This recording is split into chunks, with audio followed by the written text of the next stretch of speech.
নমস্কাৰ সকলোকে এই চেনেলটোলৈ স্বাগতম জনাইছোঁ। আজি আপোনালোকলৈ এটা সুন্দৰ ৰেচিপি আগবঢ়াইছোঁ। আলু আৰু পিঁয়াজৰ পকৰি ৰেচিপি। তাৰ কাৰণে মই দুটা আলু লৈছোঁ আৰু দুটা পিঁয়াজ এনেকৈ বাকলি গুচাই লৈছোঁ। আলু আৰু পিঁয়াজৰ ৰেচিপিৰ কাৰণে আপোনালোকে নিজেই যি ভাল পায় মছলা ব্যৱহাৰ কৰিব পাৰে।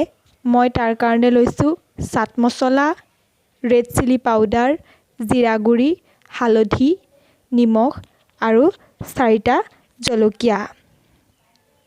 প্ৰথমে আলুকেইটা মই ৰুকনিত সৰু সৰুকৈ ৰুকি লৈছোঁ। তাৰ পাছত পিঁয়াজ দুটা সৰু সৰুকৈ কাটি লৈছোঁ আৰু জলকীয়া কেইটাও কাটি লৈছোঁ। ৰুকি থোৱা আলুকেইটা দেখিছে। মই আলুকেইটাৰ পৰা ৰস উলিয়াবৰ কাৰণে হাতেৰেই চেপি ৰস উলিয়াইছোঁ। আপোনালোকে এখন কাপোৰেও চেপি ৰস উলিয়াব পাৰে। মই কিন্তু এনেকৈ ৰস উলিয়াই এটা পাত্ৰত ৰখাই লৈছোঁ। দেখিছে নহয়, এনেকৈ হাতেৰে চেপি ৰসখিনি উলিয়াই লৈছোঁ। তাৰ কাৰণে মই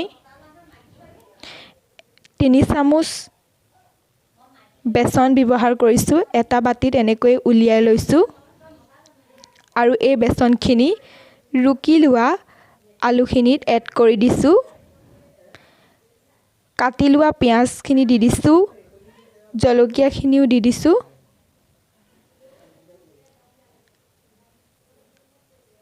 পিঁয়াজ দি দিছোঁ, নিমখ দিছোঁ, হালধি দিছোঁ, মছলা দিছোঁ, ৰেড চিলি পাউডাৰ, গোটেইখিনি মছলা মই এনেকৈ এড কৰি দিছোঁ।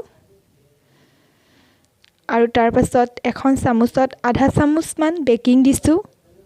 নিদিবও পাৰে, এইটো অপশ্যনেল হয়, কিন্তু দিলে ইয়াৰ সোৱাদটো বেছি ভাল লাগে।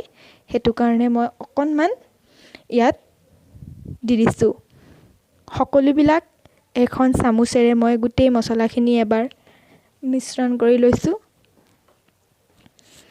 যিহেতু আলুৰ পৰা ৰস ওলায়, সেইটো কাৰণে আপোনালোকে প্ৰথমতে গোটেইখিনি হাতেৰে এবাৰ মিক্স কৰি ল'ব আৰু তাৰ পাছত যদি পানী এড কৰিব লগা হয়, লাহে লাহে অলপ অলপকৈ এড কৰি থাকিব।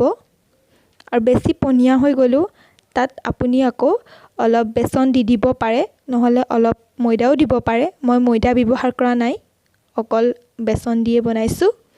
এনেকৈ অলপ অলপ পানী দি গোটেইখিনি সানি লৈছোঁ। তাৰপৰা হাতেৰে এনেকৈ পকৰি বনাই এখন কেৰাহীত অলপ তেল গৰম হ'বলৈ দিছোঁ। গেছটো আপোনালোকে ল' ফ্লেমত ৰাখিব আৰু তেলখিনি গৰম হোৱাৰ পাছত এটা এটাকৈ পকৰি ইয়াত এড কৰি দিব। দেখিছে, মই দি দিছোঁ। এনেকৈ তেলখিনি গৰম হোৱাৰ পাছত লাহে লাহে দি থাকিব। যিহেতু আলুগুটি বইল কৰা নহয়, কেঁচা আলুৱে দিছোঁ, সেইটো কাৰণে আপোনালোকে অলপ টাইম ভাজি থাকিব লাগিব আলুগুটি সিজালৈকে। লাহে লাহে এনেকৈ ভাজি থাকিব, লৰাই থাকিব।